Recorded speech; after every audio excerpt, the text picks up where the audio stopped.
Hello friend, welcome to extra support.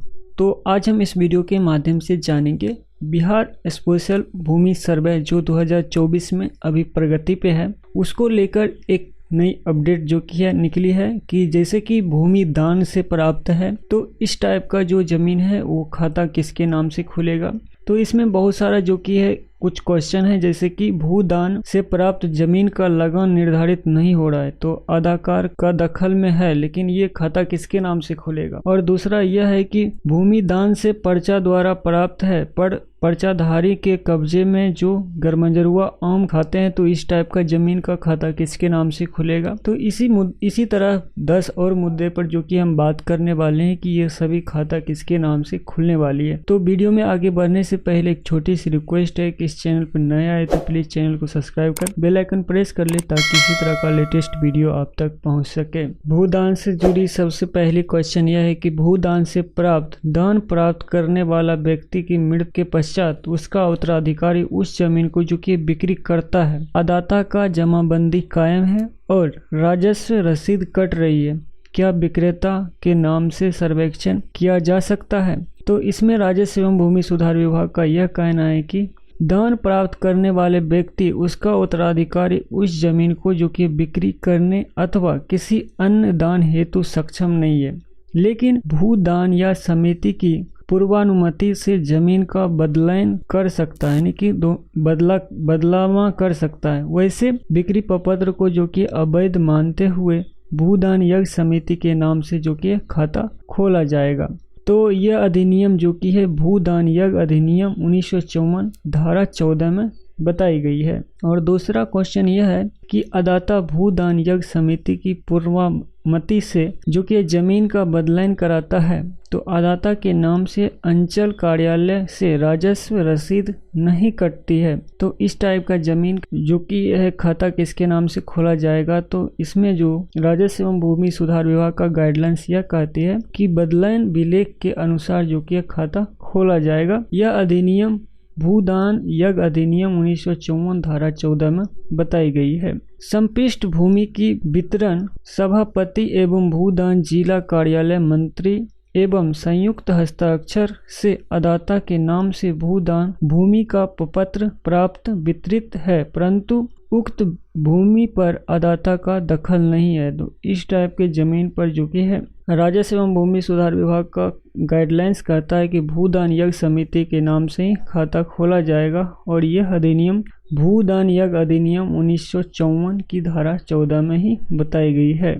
और next यह है कि भूदान से प्राप्त जमीन लगान निर्धारित नहीं है, अदाता का दखल में है। तो इस टाइप का जमीन का जो कि है राजस्व एवं भूमि सुधार विभाग का गाइडलाइंस यह कहती है कि भूदान से प्राप्त जमीन का लगान निर्धारित नहीं होता है, तो इस स्थिति में भूदान कार्यालय से भूदान संपुष्टि की जाएगी। यह बिहार भूमि सुधार अधिनियम 1950 की धारा 5, 6 एवं 7 के अंकित प्रावधान के आलोक में उस जमीन का लगान निर्धारित के पश्चात विशेष सर्वेक्षण में खाता खोला जाएगा, अथवा भूदान से प्राप्त जमीन का लगान निर्धारित नहीं है तो सर्वेक्षण प्रक्रम में खाता खोला जाएगा। और बिहार विशेष सर्वेक्षण एवं बंदोबस्त नियमावली 2012 के नियम 14 उपन्यास 5 क के अनुसार जो कि प्रपत्र 18 को में लगान निर्धारित किया जाएगा। यह बताया गया है भूदान यज्ञ अधिनियम 1954 में जो कि ये बात कही गई है।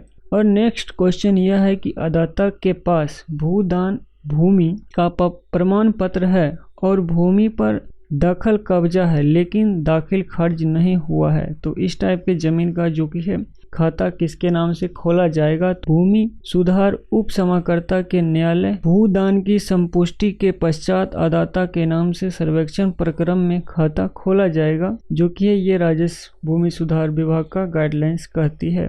और नेक्स्ट क्वेश्चन यह है कि भूदान की भूमि पर पर्चाधारी का कब्जा न हो तो खाताधारी या किसी अन्य का कब्जा हो तो खाता किसके नाम से खोला जाएगा। तो यह राजस्व एवं भूमि सुधार विभाग का गाइडलाइंस यह है कि भूदान यज्ञ कमेटी के नाम से यह खाता खोला जा सकता है एवं दखलकार का अवैध दखलकार दर्ज किया जाएगा। और नेक्स्ट यह है कि भूमि भूदान में जो कि है पर्चा द्वारा प्राप्त एवं पर्चाधारी का कब्जा में जो गैरमंजरूआ आम खाते हैं, तो इस टाइप के जमीन का खाता किसके नाम से खोला जाएगा। तो राजस्व एवं भूमि सुधार का यह गाइडलाइंस कहती है कि भूदान की भूमि गैर मंजरूआ आम खाते की जो कि जिसकी प्रकृति शमशान, कब्रगाह की जमीन, तालाब, रास्ता, जंगल की मिट्टी है, तो इसका खाता गैरमंजरूआ आम खाते के रूप में जो कि दर्ज किया जाएगा। और यह बताई गई है बिहार भूदान यज्ञ अधिनियम 1954 की धारा 10 में के अनुसार यह कही गई है। और नेक्स्ट क्वेश्चन यह है कि भूदान से प्राप्त भूमि पर्चाधारी द्वारा बिक्री कर दिया गया है तो तथा विक्रेता के कब्जे में भूमि आ गया है, तो इस टाइप के जमीन का खाता किसके नाम से खुलेगा। तो इस टाइप के जमीन का खाता जो कि भूदान से प्राप्त करने वाले व्यक्ति उसका उत्तराधिकारी उस जमीन को बिक्री करते हैं तो दाता के नाम से जो कि खाता खोला जाएगा।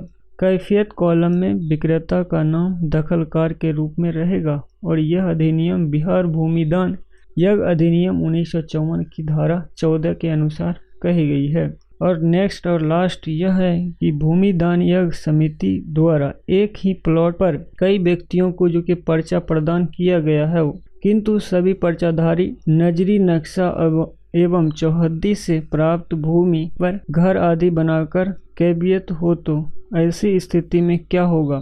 तो इस स्थिति में राजस्व एवं भूमि सुधार विभाग का यह गाइडलाइंस कहती है कि पर्चाधारी के नाम से भूमि दान यज्ञ की भूमि का खाता खुलेगा। यदि भूमि पर नया दखलकार हो तो कैफियत कॉलम में अंकित रहेगा। पर्चाधारी जिस अन्य भूमि पर दखलकार होंगे उससे संदर्भ में उस भूमि का खाता निर्धारण के समय तदनुसार निर्णय लिया जाएगा। यदि भूमि रैयती होगा तो खाता वैसियत रैयत के नाम से खोला और कब्जाधारी के पर्चाधारी के नाम से रहेगा। यदि भूमि सरकारी होगा तो खाता सरकार के नाम से खोला जाएगा और दखलकार को जो कि पर्चाधारी के नाम से रहेगा। तो आशा करते हैं कि ये वीडियो आपको हेल्पफुल लगा होगा। तो thanks for watching, like share and subscribe. Thank you.